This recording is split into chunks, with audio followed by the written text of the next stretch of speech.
Friends, my self Priyanka Kapoor. हम लोगों ने रेजिड्यू थ्योरी पढ़ चुके हैं। तो रेजिड्यू थ्योरी में पोल्स पर रेजिड्यू निकालना फाइंड कर चुके हैं। 5 केसेस थे और 5 केसेस के फॉर्मूले मैंने आपको बताए थे कैसे कैसे निकालते हैं उसको, ठीक है ना। अब रेजिड्यू थ्योरम क्या होती है उस पर बात करते हैं। इसमें देखिए, if f z be analytic inside a simple closed path C and on C, मतलब कोई फंक्शन है, कोई फंक्शन दे रखा है, वो किसी क्लोज्ड पाथ की बाउंड्री पर और अंदर कैसा है, एनालिटिक है, ठीक। Except at finite number of poles, मतलब कि फाइनाइट नंबर ऑफ पोल्स को छोड़कर बाकी सब जगह वो फंक्शन कैसा है, एनालिटिक है। तो finite number of poles inside C, वो जो पोल्स हैं, मतलब फाइनाइट नंबर ऑफ पोल्स जो हैं, मतलब जो सिंगुलैरिटीज हैं, वो उस कर्व के अंदर हैं, है ना। तो उस केस में इस इंटीग्रेशन की वैल्यू क्या हो जाएगी, integration C F Z D Z equals to 1/2 pi I sum of residue at poles. मतलब क्या, 2 पाई आई मल्टीप्लाई करके सारे, जैसे मैंने आपको रेजिड्यू निकालना बताए थे, वैसे रेजिड्यू निकाल के हर एक सिंगुलैरिटी पर उसको आप ऐड कर दें तो इस इंटीग्रेशन की वैल्यू आ जाएगी, ठीक। 2 पाई आई से मल्टीप्लाई करके वो सारे रेजिड्यू को आप ऐड कर देंगे तो इस इंटीग्रेशन की वैल्यू आ जाएगी। मतलब 2 pi I sum of residue होता है, ये कॉची थ्योरम है। Integration of C F of Z D Z equal to 2 pi I into sum of residues, ठीक। समझते हैं, प्रूफिंग देखते हैं इसकी। इसमें देखिए, इसमें क्या था कि कोई क्लोज्ड कर्व है, कैसा भी, किसी भी शेप का, ये क्लोज्ड कर्व है आपका, ठीक है, ये क्लोज्ड कर्व है। इसकी बाउंड्री पर यानी कि इस जगह और अंदर फंक्शन कैसा है, एनालिटिक है, एक्सेप्ट फाइनाइट नंबर ऑफ सिंगुलैरिटीज। सिंगुलैरिटीज कितनी दे रखी है, एन दे रखी है। वो सिंगुलैरिटी कहाँ है, इनसाइड द कर्व। ये कर्व ले लिया सी, इस तरीके से है ये सिंगुलैरिटी Z1, ये सिंगुलैरिटी Z2, ये सिंगुलैरिटी Z3, इस तरीके से ये सिंगुलैरिटी Zn। इन n नंबर ऑफ सिंगुलैरिटीज हैं इसके अंदर। इन n नंबर ऑफ सिंगुलैरिटी पे ये फंक्शन एनालिटिक नहीं है, है ना। अगर हमको जैसे कोई इंटीग्रेशन, कॉम्प्लेक्स इंटीग्रेशन करना है तो फंक्शन हमारे पास आ रहा है, इसमें पोल बहुत सारे आ रहे हैं, है ना, और वो पोल जो आ रहे हैं, जो सिंगुलैरिटी आ रही है, वो सर्कल के अंदर आ रही है। तो उस केस में इंटीग्रेशन की वैल्यू हम फाइंड कर सकते हैं, जो प्रीवियस मैंने आपको मेथड बताए थे उससे भी और इससे भी। अगर आपको रेजिड्यू निकालना आता है तो इससे आप इजिली कर सकते हैं, ठीक है ना। तो सम ऑफ रेजिड्यू मल्टीप्लाई कर देंगे इसमें। देखो, अब ये आ गई हमारे पास, ये सिंगुलैरिटी आ गई। अब देखो ये अब जो ये सिंगुलैरिटी आई है उसके अराउंड हमने सर्किल ड्रॉ कर दिया, बहुत स्मॉल रेडियस का, है ना। सर्किल ड्रॉ कर दिए बहुत स्मॉल रेडियस के, तो यानी कि, लेकिन ये आपस में ओवरलैप नहीं कर रहे हैं एक दूसरे को। अगर ये ओवरलैप नहीं कर रहे हैं तो इसका मतलब यहाँ पे कॉची इंटीग्रल फॉर्मूला लग जाएगा फॉर मल्टी कनेक्टेड रीजन के लिए, है ना। यूजिंग कॉची इंटीग्रल फॉर्मूला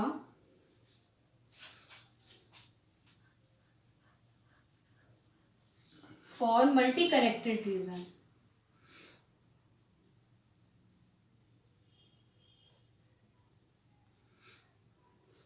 ठीक है, तो बड़ा वाला सर्किल, अब देखो ये छोटे वाले सर्किल जो है इसको हमने नाम दे दिया, ये C1 हो गया, ये C2 हो गया, ये C3 हो गया, ये Cn हो गया। n नंबर ऑफ सर्कल्स हैं, Cn सर्कल्स हैं। तो integration C f of z dz क्या हो जाएगा, इंटीग्रेशन ऑफ C1 पहला वाला circle plus integration of C2 दूसरा वाला सर्किल, ऐसे ही इंटीग्रेशन ऑफ C1 लास्ट वाला सर्किल, ठीक। ये हमने क्या कर दिया, मल्टी कनेक्टेड रीजन के लिए हमने कॉची इंटीग्रल फॉर्मूला लगा दिया। सारे छोटे छोटे सर्किल के इंटीग्रेशन हमने ऐड करके एक बड़े वाले का इंटीग्रेशन बताया। सिंगुलैरिटी के अराउंड ही तो निकालते हैं हमने, तो वो हमने कर दिया, ठीक। लेकिन आपको पता है कि जो V1 होता है वो क्या होता है, 1/2 pi i integration C f of z dz होता है। ये क्या है, ये रेजिड्यू है z इक्वल्स टू Z1 पे, है ना। ये रेजिड्यू है z इक्वल्स टू Z1 पे। Z1 क्यों, C1 सर्किल हमने ले लिया, है ना। ऐसे ही हमने एक और सिंगुलैरिटी बता दी B2, तो B2 पे बात नहीं करेंगे। रेजिड्यू हमने z इक्वल्स टू Z1 ले लिया, इसको हमने बोल दिया ये R1 सिंगुलैरिटी है ना। ये R1 सिंगुलैरिटी नहीं, मतलब R1 क्या है, रेजिड्यू है। यहाँ से हमें इस इंटीग्रेशन की वैल्यू निकालनी है, लेकिन हमको रेजिड्यू ये पता है। इस इंटीग्रेशन की वैल्यू निकालने के लिए यही तो एक्स्ट्रा दे रखा है, इसको हमने क्या करा, 2 पाई आई R1 के साथ भेज दिया। तो यहाँ से हमारे पास वैल्यू आ गई यहाँ से वैल्यू आ गई हमारे पास integration C1 f of z d Z equals to 2πi into R1।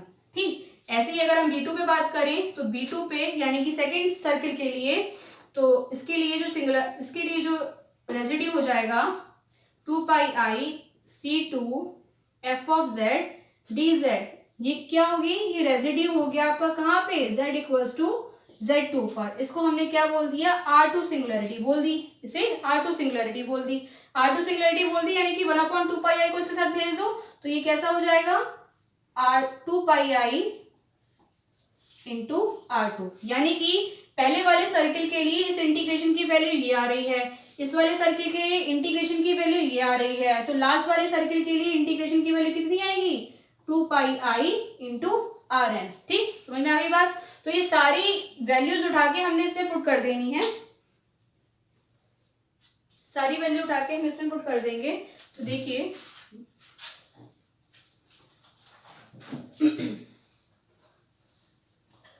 Putting all residue in equation first, putting all residue in equation first. जब इसमें पुट करोगे तो इसकी वैल्यू आ जाएगी f of z dz equals to, इस वाली की वैल्यू आई थी 2πi R1, इसकी वैल्यू आई थी 2πi R2 और लास्ट वाली की आएगी 2πi Rn। सब में से क्या करो, 2πi कॉमन कर लो, ये हो गया हमारा R1 plus R2 plus Rn आ गया। तो ये क्या होता है हमारा, ये residue R1 residue R2 residue Rn और बीच में सम लगा है यानी कि सम ऑफ रेजिड्यू एट पोल। आगे बात समझ में। तो ये हमारा हो गया इंटीग्रेशन fz dz। यही हमारी क्या थी, कॉची इंटीग्रल थ्योरम। ठीक है, इसके जो क्वेश्चन है वो आगे भी हम करेंगे, अभी आप थ्योरम को समझिए, छोटा सा स्टेटमेंट है। ठीक है, देखिए क्वेश्चन देखते हैं रेजिड्यू पर। ठीक, find the sum of residue, ये दो बातें हैं समझेंगे इसमें। Find the sum of residues, sum of residues of function f of z sin z upon z cos z at its pole inside circle mod z equals to 2। एक mod z equals to 2 circle दे रखा है हमें, centre इसका क्या है 0,0। ठीक, ये सर्किल दे रखा है, ये मॉड z इक्वल टू 2 यानी कि 2 इसकी क्या दे रखी है, रेडियस दे रखी है, ये सर्किल दे रखा है, सेंटर 0,0। तो सम ऑफ रेजिड्यू फाइंड करना है इसके पोल पर। इसके पोल कैसे आएंगे, जब z cos z को हम 0 से इक्वेट कर देंगे, वहां पे हमको पोल मिल जाएंगे। ठीक है, देखो सम ऑफ रेजिड्यू की बात कर रहे हैं, यहाँ पर कॉची थ्योरम नहीं लगेगी, कॉची थ्योरी लगेगी। मतलब कॉची थ्योरी क्या, केवल रेजिड्यू निकालेंगे, अब इंटीग्रेशन की वैल्यू नहीं निकालनी है। अगर ये वाला क्वेश्चन इस तरीके से दे रखा होता, इंटीग्रेशन सी इस तरीके से ये फाइंड करिए, तब तो हम 2πi सम ऑफ रेजिड्यू लगाते है ना। यहाँ पे इंटीग्रेशन नहीं दे रखा है, सिर्फ रेजिड्यू पूछा है, तो सिर्फ रेजिड्यू पूछा है तो सिर्फ रेजिड्यू निकालेंगे आप। आगे बात समझ में। थ्योरम मत लगा दीजिएगा यहाँ पे, इसमें देखो पोल फाइंड करो, पहले सबसे पहला काम है पोल फाइंड करने का। तो पोल फाइंड करेंगे तो डिनोमिनेटर को क्या कर दें, 0 से इक्वेट कर दें। तो यहाँ से हमारे पास वैल्यू आ जाएगी z इक्वल्स टू 0 आ जाएगा और इसका ऑर्डर कितना हो जाएगा, 1 हो जाएगा। यानी कि ये क्या है, सिंपल पोल है ये, है ना। तो सिंपल पोल का रेजिड्यू निकालना हमको आता है, लिमिट वाले फॉर्मूले से कर लेंगे इस पे। ठीक, अब देखो दूसरे केस, cos z को अगर हम 0 करें तो cos z 0 कब होता है, cos थीटा 0 कब होता है, जब cos की वैल्यू 2n माइनस 1 π/2 होती है ना। तो यहाँ से क्या निकलेगा, z की वैल्यू कितनी आ जाएगी, यहाँ से हमारे पास 2n माइनस 1 π/2 है ना। और जो n होता है वो वेरी करता है, यहाँ पे 0 plus minus 1 plus minus 2 plus minus 3, इस तरीके से यहाँ पे n की वैल्यू जाती है। आगे बात समझ में। तो ये जो मिले हमको, ये भी हमको मिले सिंपल पोल ही मिले, लेकिन यहाँ पे पोल बहुत सारे मिले।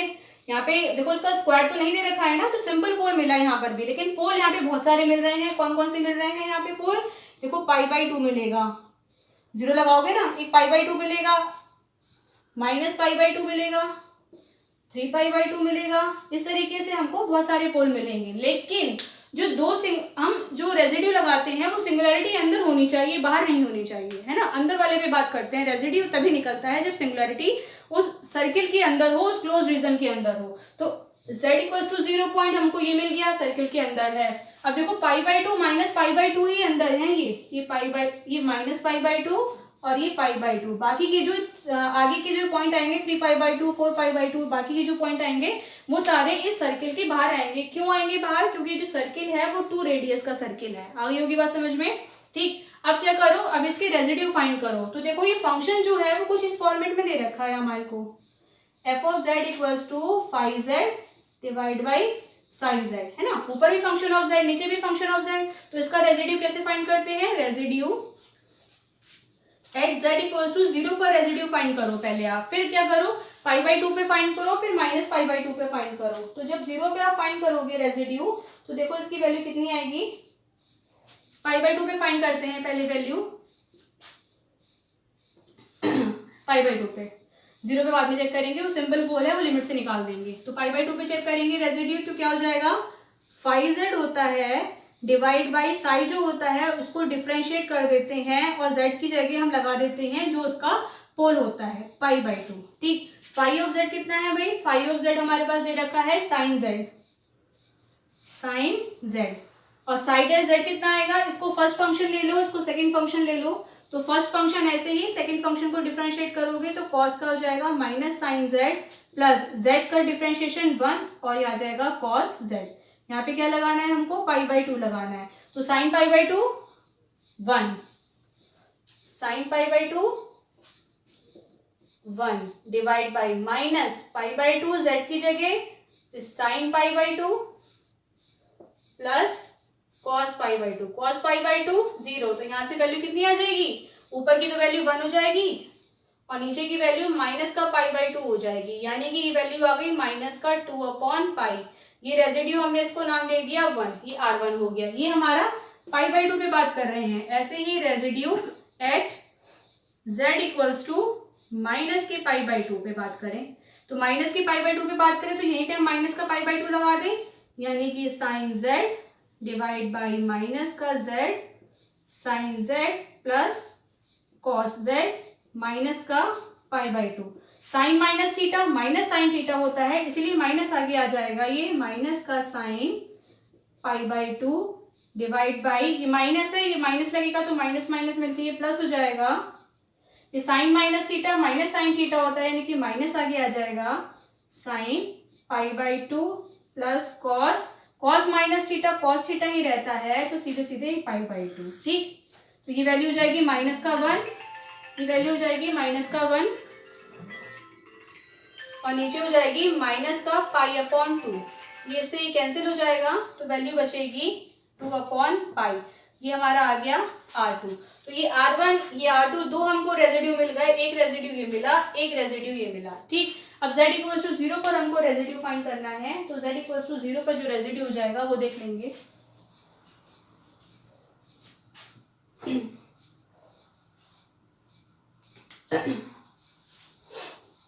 रेजिड्यू एट z इक्वल 0 पर, तो limit z tends to 0, z minus 0 होता है तो z ही रहेगा, यहाँ पे क्या आ जाएगा इंटू z माइनस 0 पूरा function sine z upon z cos z, इससे ये कैंसिल हो जाएगा। तो cos 0 1 sin 0 0, तो ये वैल्यू कितनी आ जाएगी 0/1, इसका मतलब 0, यानी कि ये क्या हो गया R3। यहाँ पे हमको पूछा क्या है सम ऑफ रेजिड्यू, यानी कि सम ऑफ रेजिड्यू मतलब R1 plus R2 plus R3। तो R1 कितना है हमारा माइनस का 2/π, R2 कितना है हमारा 2/π और R3 कितना है 0। तो इससे ये कैंसिल हो गया, तो सम ऑफ रेजिड्यू कितना आ गया 0, यानी कि सम ऑफ रेजिड्यू 0 आ गया। ये हमारा आंसर हो गया। ठीक है, इस तरीके के क्वेश्चन है जो आपको रेजिड्यू वाले करने हैं। बाकी के जो रेजिड्यू थ्योरम वाले क्वेश्चन हैं वो कल डिस्कस करेंगे।